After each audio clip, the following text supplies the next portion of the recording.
What's up guys? Another day, another video na naman ang matututunan natin dito na kung saan ay gagawa na naman tayo ng mga DIY na tools kung saan gamit lamang ang mga scrap materials tulad niyan guys. No? Talaga naman kapag ikaw ay malikhain ay marami kang nagagawa.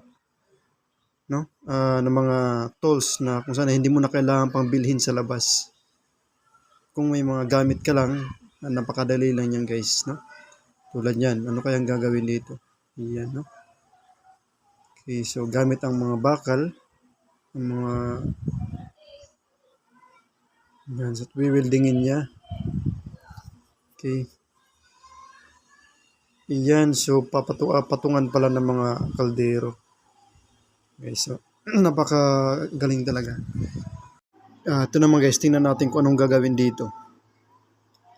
Yan, so DIY pala na tools. Gamit ang bolts at saka nut, gagawa siya ng ano. Yan, so dyan pala pwedeng gamitin. At sa lahat ay ano pala to, adjustable. At ito naman ay gamit ang bearing, siram bearing. Okay, at gagawa siya ng DIY na iyan. So pang ano pala na mais guys, para hindi ka na mahirapan, no? Para hindi masaktan yung kamay mo sa pag ano ng mais.